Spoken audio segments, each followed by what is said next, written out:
Well, good morning, ladies and gentlemen. Let me begin with a good welcome address. That is Mr. Anil Razdan, President, Energy and Environment Foundation. Madam Kalai Selviji, Secretary, Department of Science and Industrial Research, also Director General of CSIR, regulators, former CMDs, public sector chiefs, energy experts, participants, and energy professionals.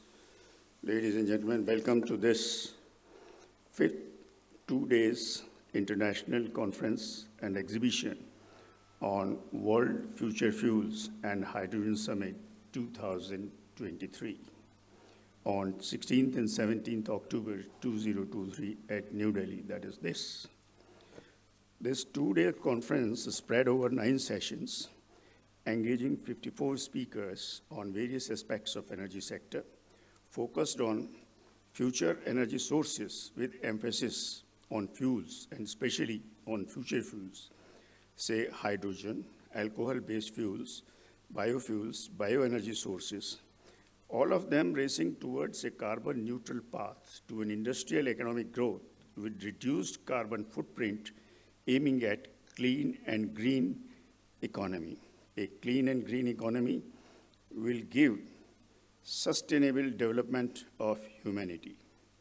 It will give green employment, green production, healthy life, and all moving towards a sustainable level of 1.5 degrees centigrade increase in global temperature, which will help to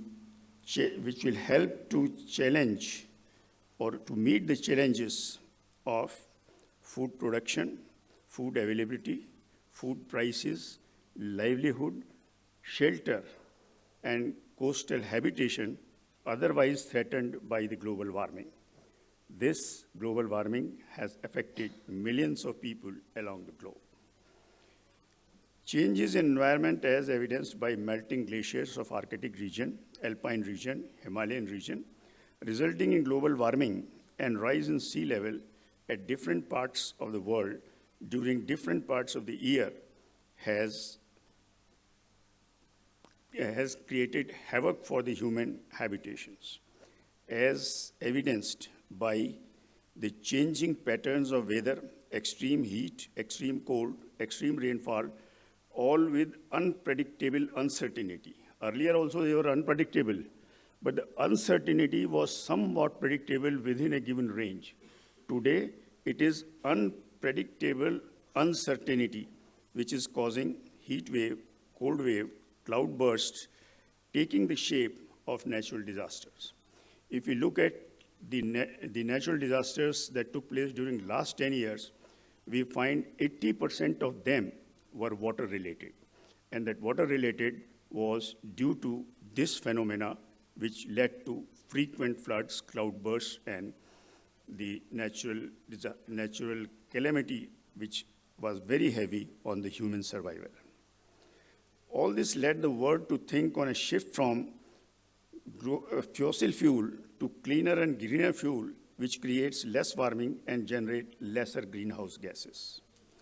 Transition to changes in energy basket led to increasing renewable energy, and within renewable, the search for an abundantly available source, rich in energy, carrier, and transportable with safety and security across the consumption area, landed on the renewables, and within renewables, the renewable electrical energy, the gaseous fuels, the alcohol fuels, the biofuels, etc. In gaseous fuels, the least polluting high energy source turns out to be hydrogen. In alcohol group, ethanol, methanol, butanol, and a whole range of derivatives is being tried and tested for different proportions for being used as a fuel, which will be much lesser polluting and emitting greenhouse gases than the present fossil fuels. In bio and agro-based fuels, biofuels like biodiesels is manufactured from palm oil and the animal fats. Whereas the agro-based or the salvage-based biofuels, biogas and bio-LPG are manufactured by the bacteria acting on the urban waste. And this could also be extended to the rural waste, as it is already being done by way of gobar grass. Now, all this is different ways, different means, and they need to be addressed with reference to the local raw material, local ethos, local need, and the contribution and concept and cooperation of the local people. Looking at the whole, we look at the first transport revolution was internal combustion engine. Second was battery-operated vehicles, electrical vehicles. Third generation of transportation transition is hydrogen fuel cell, where India is going to lead the world once the hydrogen storage, transport, distribution models and infrastructure is established. It will become a game changer for the economy. And not only the economy of India, for the economy of the world. With abundant supply and almost zero carbon emission, it will become a cornerstone of sustainability and prosperous future of the planet Earth.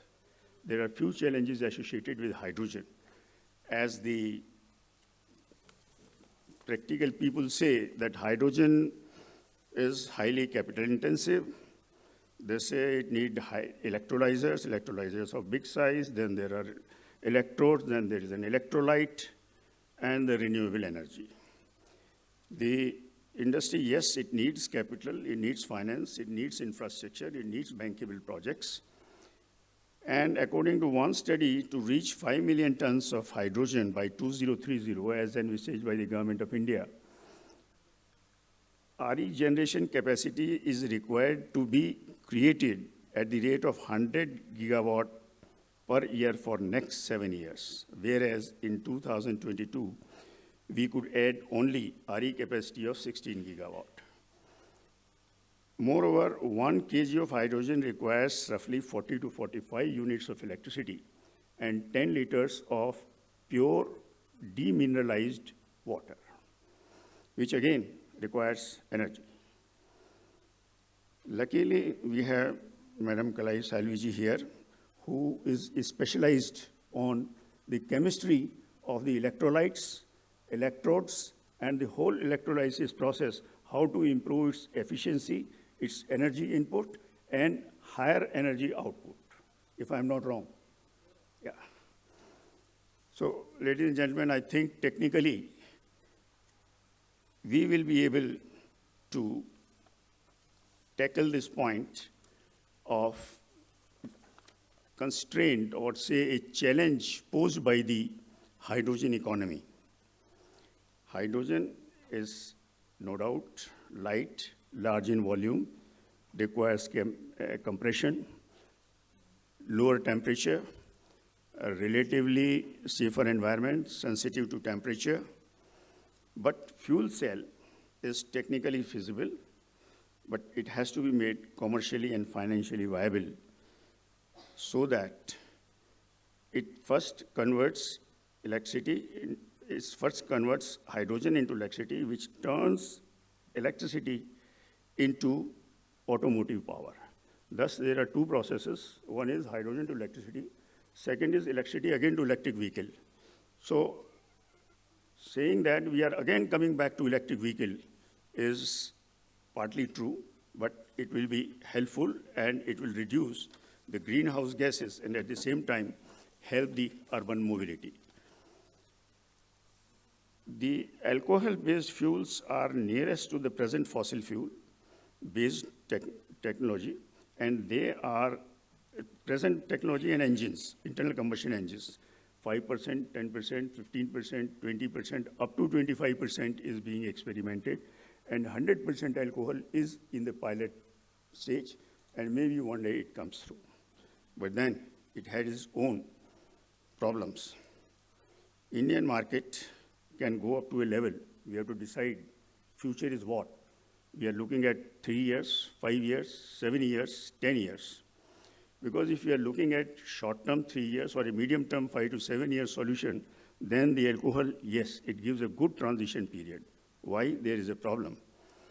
Because the alcohol is produced either from sugarcane or the molasses, or the maize syrup, that is corn. इसके दो दुनिया में बड़ी examples हैं. One is United States. United States tried to manufacture from corn syrup. And in 2001, they were manufacturing about 4 billion liters of alcohol from corn. Between 2007 and 2011, they tried to increase its production to 15.9 billion liters. And the result was the entire corn, a major part which was being exported to sub-Saharan region, was sucked up by the alcohol industry. The result was there was a major food shortage and a food crisis in the sub-Saharan region.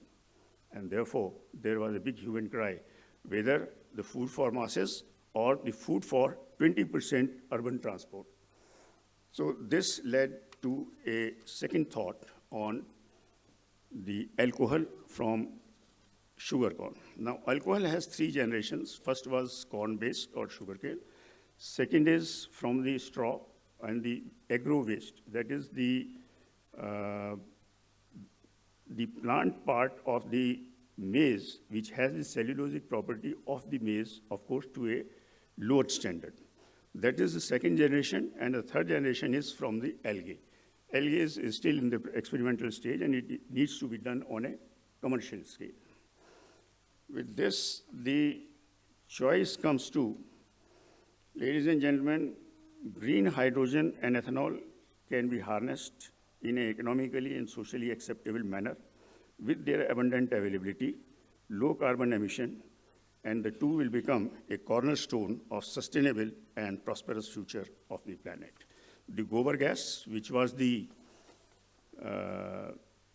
what you call as a fuel source in India for the last almost 30 years or more than that.